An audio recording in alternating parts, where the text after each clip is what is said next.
Never did I foresee the day when I would unveil such thoughts. Yet life doth possess a curious manner of casting us into the realm of the unforeseen. Hark, I am called Elise, and I have traversed the sun's path for 44 years. For many a year, I have traversed the path of motherhood in solitude, nurturing my son with unwavering devotion. His name is Lenny, and he hath now reached the age of 22. We have ever been bound, just the two of us, aiding one another through the vicissitudes of existence. Unforeseen event did unfold. He felt unwell, toiled diligently and immersed himself in his studies, and thus appeared quite fatigued. Convey to him that he might recline upon my bed for a spell, should he desire to find repose.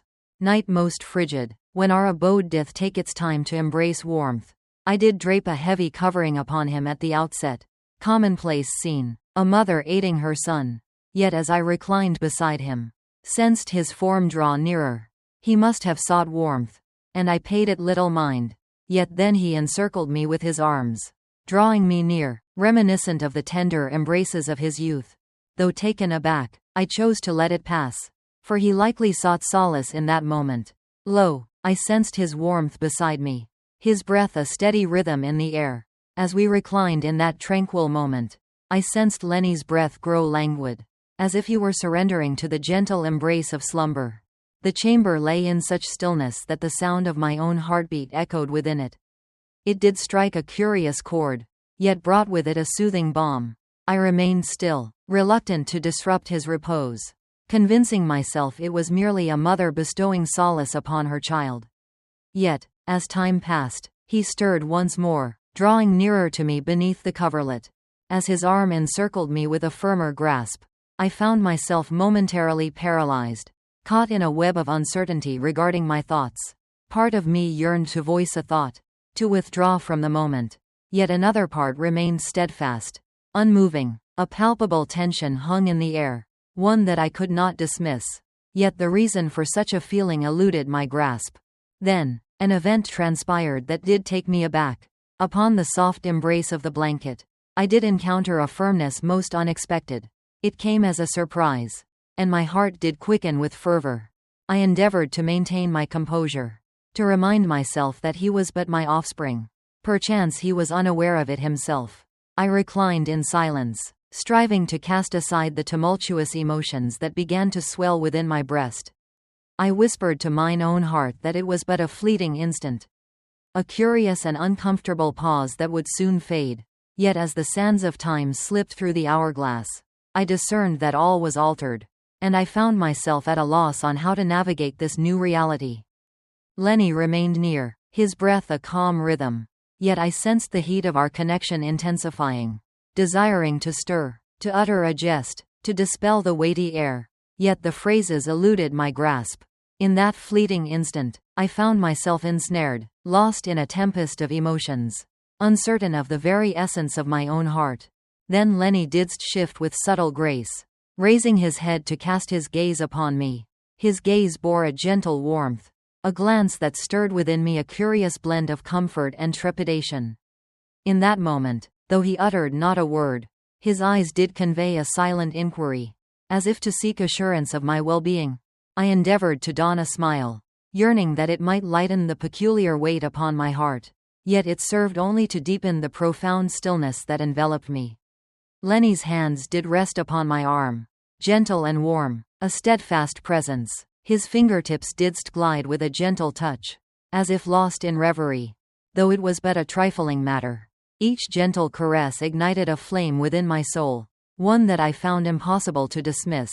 I maintained a calm breath, striving to conceal the tempest of my heart that raced within. In a state of uncertainty, I found myself at a loss for words or actions, merely reclining in the embrace of the peculiar bond that entwined our souls. I did assure myself that this was merely a mother offering solace to her son. Not else. Yet in that stillness, with only the two of us beneath the cover, my thoughts whirled with notions that seemed amiss. Yet I found myself unable to cast them aside. He was my son, yet as I lay beside him, a profound connection stirred within me, a familiarity that eluded my grasp. A tumult of bewilderment and warmth did seize my heart.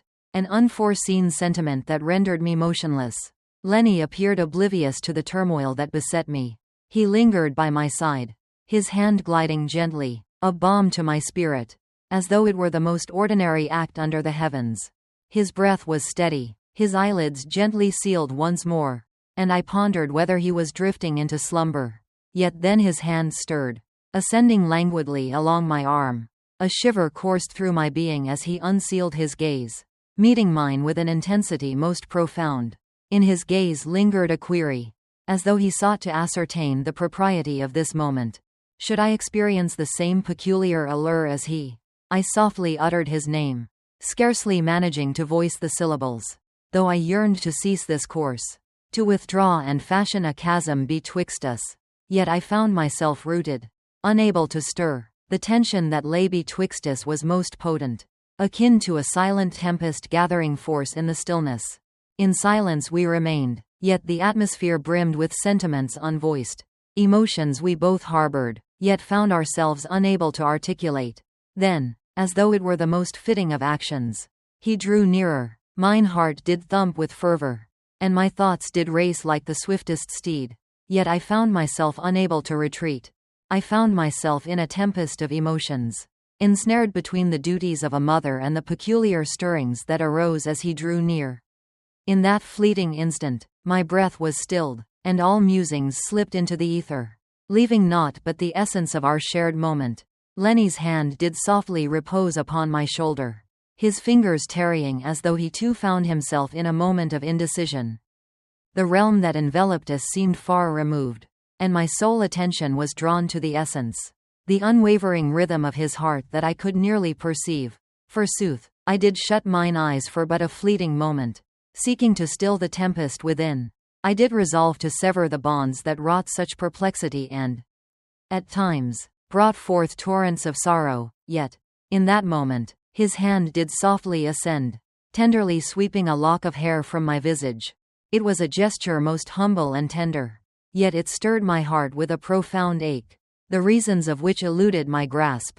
I didst open mine eyes, and lo, there he stood, gazing upon me with a softness most tender, a trust most profound. His visage was nigh, and I beheld each minute detail with clarity. The minuscule speckles upon his visage, the soft arc of his lips, the manner in which his eyes sought mine, revealed a fragility in his stare that mirrored my own. In that instant, it was clear he too was adrift in the depths of this shared moment. We lingered thus, caught in the stillness, as though the very passage of time had ceased to be. My thoughts did swirl like tempestuous winds, filled with queries and uncertainties, of matters that eluded my grasp. Yet my form remained still, bound by an unseen force. In that moment, I found myself irresistibly compelled by him. This soul I had nurtured, yet he seemed a stranger, wholly transformed, as if time itself had conspired to suspend us in that profound silence for all eternity. Lenny withdrew a touch, shattering the spell that held him captive. He averted his gaze, a hint of shame upon him, and released a tremulous chuckle, his hand finding solace at the nape of his neck. It did transport me momentarily to the realm of truth, awakening within me the awareness of the proximity we had once shared. I inhaled deeply, striving to quell the tempest of feelings within, wishing he remained unaware of my turmoil. "Forgive me, dear mother," he uttered gently, his tone laden with doubt. It was not my intent to render the atmosphere peculiar. He shunned my gaze, and I discerned a flush upon his countenance, as if he too wrestled with a similar perplexity. With a heart full of compassion, I yearned to soothe his troubled spirit, to assure him that all was well. Yet the very utterance faltered upon my lips. Words eluded me, and for the first time in many a moon, I found myself ensnared in a web of discomfort in the presence of my own progeny. I did extend my hand, resting it gently upon his shoulder, and bestowed upon him a modest smile, yearning that it might alleviate the weight of unease that hung betwixt us. "Fear not, dear Lenny," I did proclaim, my tone gentle and unwavering. "Verily, it hath been but we two for an age, and perchance we find ourselves adrift in this vast sea of uncertainty." He did nod, and in that moment, I beheld a glimmer of relief within his gaze. Yet, As the tension began to wane, the sound of the doorbell did interrupt the stillness. The abrupt clamor roused us from our reverie, shattering the enchantment that had woven itself around us. With haste, I rose, my heart still aflame with fervor, and made my way to the portal, thankful for the fortuitous disruption that greeted me upon its opening.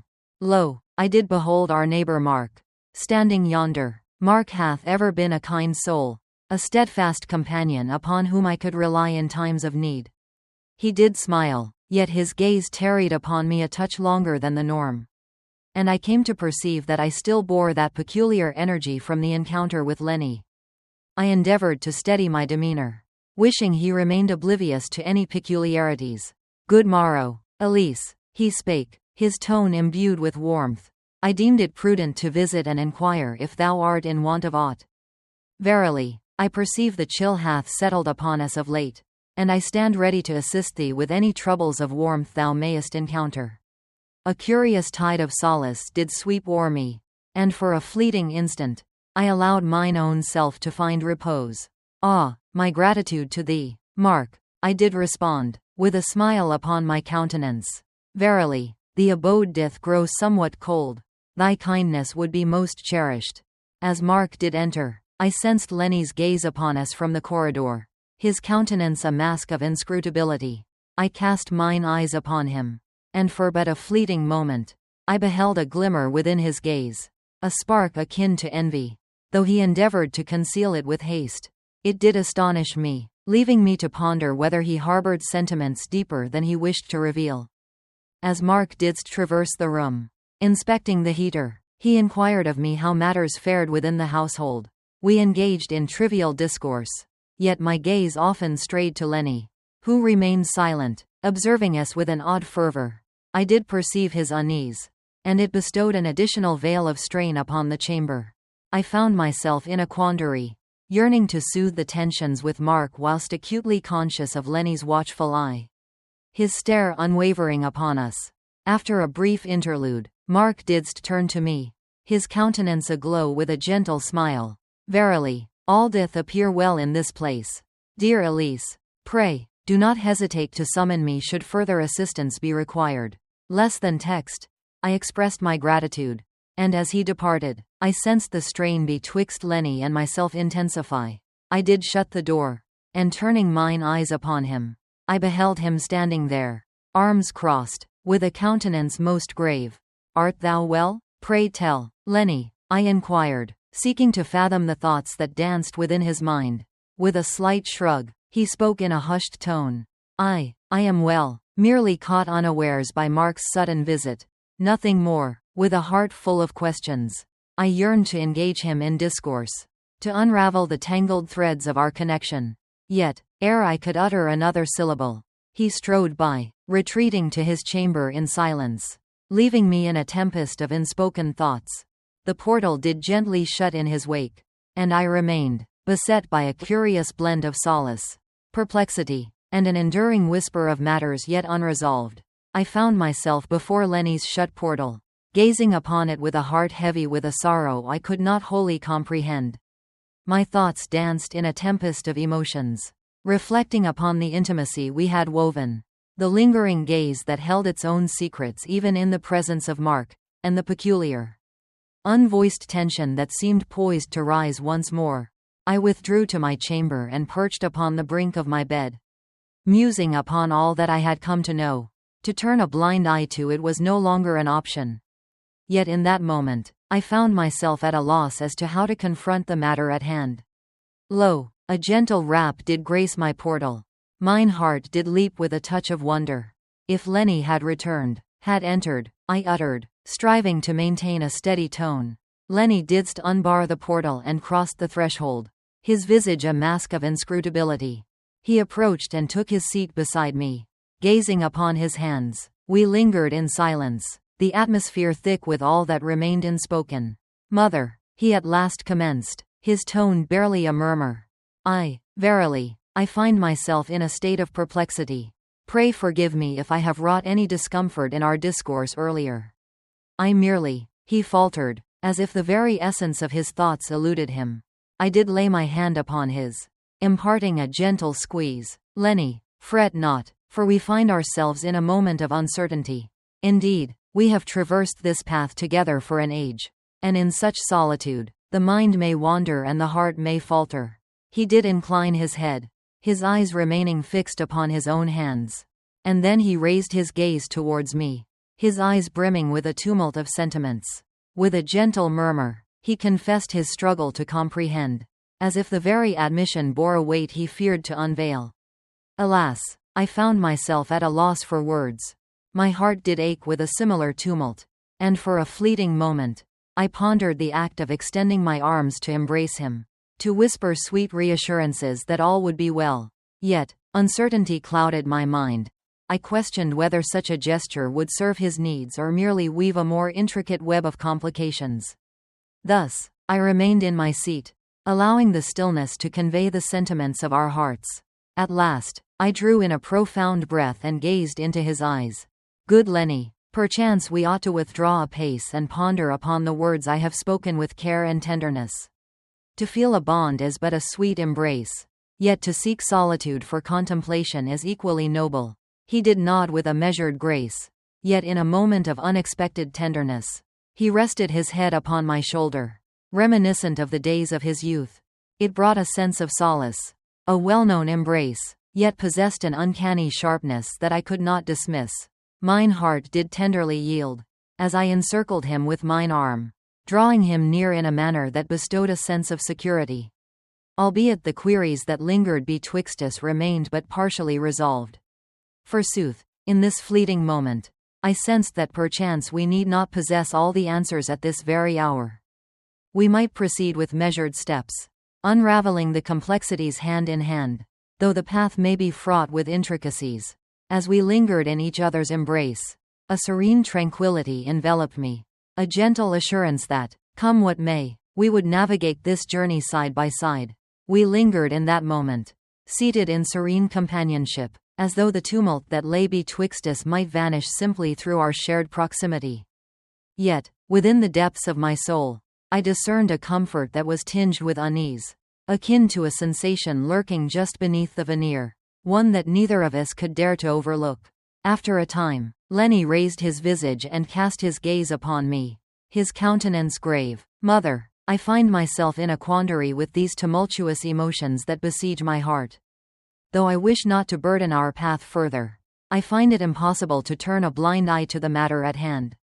His utterances lingered in the atmosphere, weighty as an inquiry. He lacked the courage to voice his desires openly.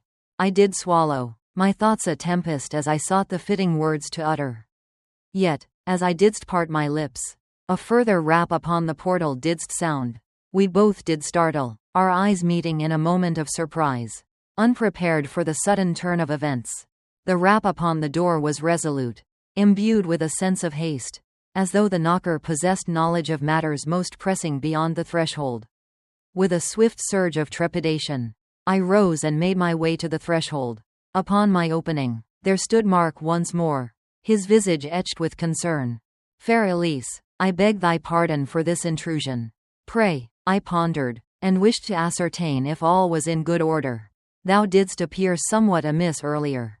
I cast mine eyes upon Lenny, who did observe us with keen intent, his visage a mask of inscrutability. I endeavored to maintain a steady tone as I responded. Gratitude, Mark, yet we find ourselves in a state of sufficiency.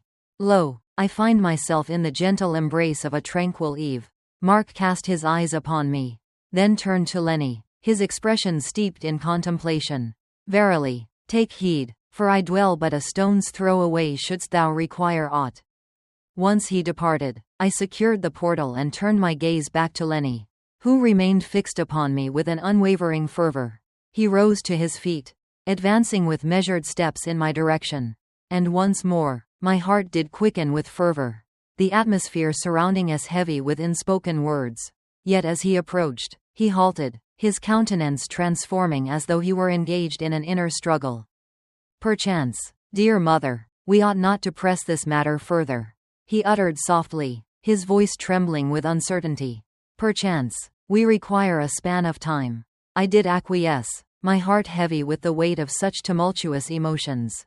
Thou art correct, Lena, for we both must ponder upon all matters. Let us not hasten this matter. He did nod in agreement. And we lingered there, near yet wary, as though we teetered on the brink of an unknown tempest. It was a conclusion, yet simultaneously a commencement, an enigma we struggled to articulate. As he departed to his chamber, I pondered what fate had in store for us.